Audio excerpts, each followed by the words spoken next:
Salut à tous, donc sur Instagram je vous ai demandé de me poser vos questions. Vous avez été nombreux à me poser des questions, on en a filtré quelques-unes. Et voilà, on a fait cette petite vidéo, elle sera en deux parties. Là c'est la première partie, la suite arrive je ne sais quand. Cette vidéo c'est comme un mini podcast, donc vous pouvez l'écouter en regardant vos graphiques, en faisant un peu de backtesting, en faisant n'importe quoi. Donc voilà, je vous laisse avec la vidéo. Ok, donc première question. Dans une de tes vidéos, tu dis que la structure c'est de la merde. Peux-tu expliquer pourquoi tu as dit ça? D'ailleurs, il faut comprendre que la structure c'est un mensonge, ok?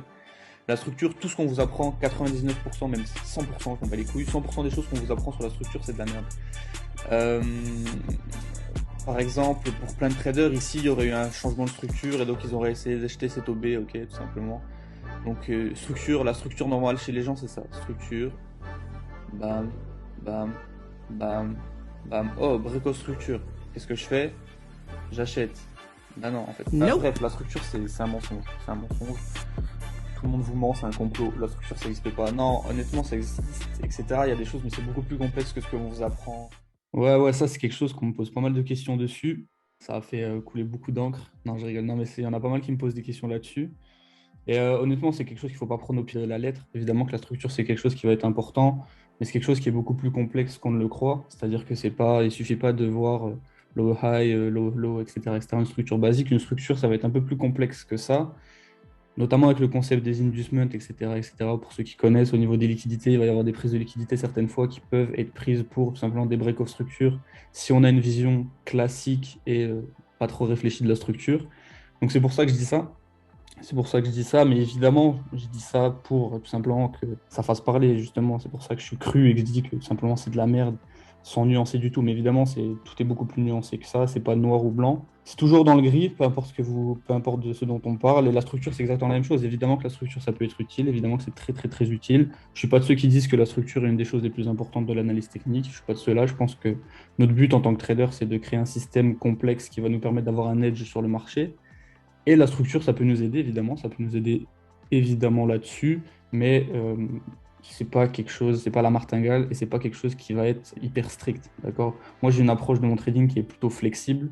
J'aime pas avoir des règles extrêmement strictes et les règles de structure extrêmement strictes, pardon, comme certains peuvent avoir, je les trouve débiles et je les trouve tout simplement useless. Donc c'est pour ça que ça me dérange un peu quand certains font des vidéos. Il y en a énormément d'ailleurs des vidéos sur la structure qui font pas énormément de sens parce que quand tu vois la structure comme ils l'apprennent aux gens et ensuite tu vas sur un graphique de trading, tu te rends compte que il y a deux mondes et après les gens ils sont totalement perdus sur des graphiques et ils savent pas tout simplement comment vraiment lire la structure. Donc c'est pour ça que je disais ça, mais encore une fois évidemment comme je vous l'ai dit c'est pas noir ou blanc. Évidemment que la structure ça peut aider, il faut quand même l'apprendre, la structure basique avec les break-off structures etc. Mais encore une fois il y a des choses à ajouter à ça. Donc deuxième question. Comment tu as réagi quand tu as connu de gros échecs? Et du coup, si tu as des échecs enfin, qui t'ont marqué ou quoi, lesquels c'était? Ça, c'est une question intéressante et c'est une question qui est intelligemment posée. J'aime bien le fait qu'il parle de la réaction face aux échecs, parce que la seule chose qui va importer, que ce soit face à un échec, face à une réussite, face à pardon, n'importe quoi, ce que vous allez affronter dans la vie, ça va être la réaction que vous allez avoir, que ce soit en trading ou autre, hein. Donc c'est quelque chose qui est très important et j'aime bien la manière dont il a posé cette question, donc GG à lui, je sais pas c'est qui. Mais comment je réagis face à un échec? Ben, il va y avoir plusieurs stades. Enfin, c'est comme les phases du deuil, hein, les phases réaction face à un échec. Donc, il y a plusieurs phases. C'est-à-dire, au début, on va souvent être énervé, etc. Mais comment avoir une bonne réaction face à un échec? C'est tout simplement se remettre au travail. Tout simplement se remettre au travail. Moi, les échecs qui m'ont marqué, je pourrais dire que c'est notamment dans le domaine du trading, parce que c'est ce qui va intéresser la plupart des gens. On n'est pas là pour parler de ma vie, mais dans le domaine du trading, il y a eu énormément d'échecs. J'ai fait plus ou moins toutes les erreurs possibles et imaginables qu'un trader peut faire pour pas être rentable. J'ai mis énormément d'années pour être rentable, j'ai vraiment fait pas mal de choses débiles. Et pour parler de quelque chose qui doit concerner pas mal de personnes qui vont regarder cette vidéo, au niveau des challenges FTMO, j'en ai raté 5 avant de réussir mon premier challenge FTMO avec énormément d'erreurs débiles, que ce soit des erreurs de money management, des erreurs psychologiques évidemment, beaucoup, ou même des erreurs techniques hein, évidemment. On a eu pas mal, mais bon, en fait, tout simplement, les erreurs, je vois pas ça comme quelque chose de mal, je vois vraiment ça comme quelque chose qui est nécessaire et quelque chose qui fait part du processus. Donc, la réaction que j'avais une réaction plutôt basique, c'est-à-dire que je me disais, ok, j'essayais d'analyser le pourquoi du comment de toutes les erreurs, pourquoi j'ai fait ci, pourquoi j'ai pas fait ça, pourquoi ça c'est bête, pourquoi ça c'est intelligent, pourquoi ça faut continuer, pourquoi ça faut changer. Et j'essayais d'être pragmatique par rapport à ça. J'essayais d'avoir le moins d'émotions possible. C'est plus facile à dire qu'à faire.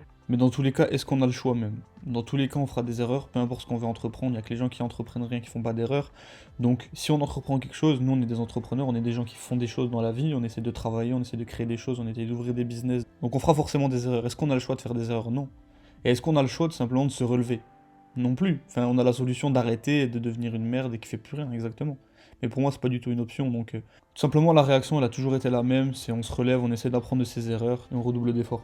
Mais honnêtement, en trading, faut pas avoir, disons, 10 000 possibilités. C'est-à-dire que moi, j'étais en cours, j'étais étudiant à la base avant d'être trader à temps plein, et j'avais pas 10 000 options dans ma tête. Dans ma tête, c'était soit le trading, soit rien en fait. Donc, je pouvais faire 10 000 erreurs, je pouvais être non rentable pendant des années. J'avais pas de réaction autre que le fait de se remettre 2 fois plus au travail et essayer tout simplement d'améliorer mon trading et de ne plus faire ces erreurs tout simplement.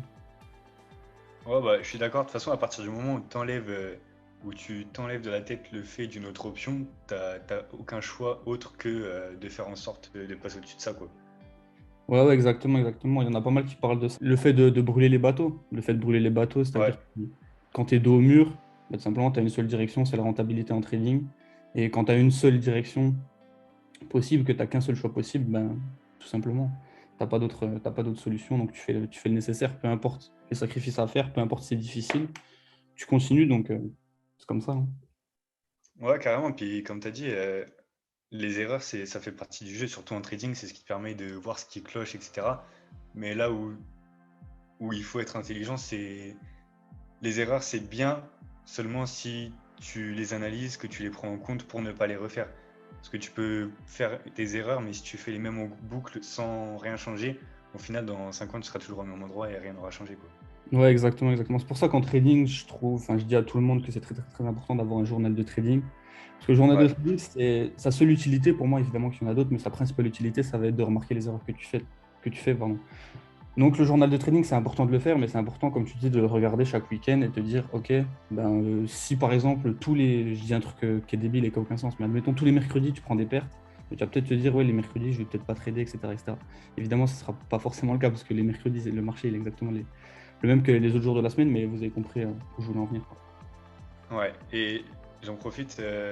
Moi, il y avait un point, enfin, un moment où j'ai beaucoup progressé, c'est où j'avais mis en place justement, je voyais vraiment mon trading en période de semaine en semaine. Et tous les week-ends, je faisais une review vraiment de mon journal, de mes positions, etc. Et je me fixais 3 à 5 points, vraiment pas plus, des erreurs communes que j'avais vues dans mes trades. Et je me fixais que ça pour la semaine d'après. Et ma seule priorité, c'était ne pas refaire ces erreurs-là. Et en faisant ça sur plusieurs mois, j'avais vraiment constaté une amélioration considérable, juste en se concentrant là-dessus et en rayant de semaine en semaine des erreurs. En fait, tu filtres vraiment ton trading vers les bonnes choses et tu refais pas les mêmes erreurs en boucle. Donc ça m'avait vraiment aidé de faire ça. Ouais, je suis d'accord avec toi, c'est important. C'est hyper important. Son journal de trading, il sert à ça. Analyser les erreurs et tout simplement, on analyse et on fait de mieux en mieux chaque fois. Yes. Prochaine question. Quelle est ta routine quotidienne en ce qui concerne ton trading? Combien de temps tu passes tous les jours devant les graphiques, ton organisation? Comment tu gères vraiment ton temps tous les jours devant les graphes?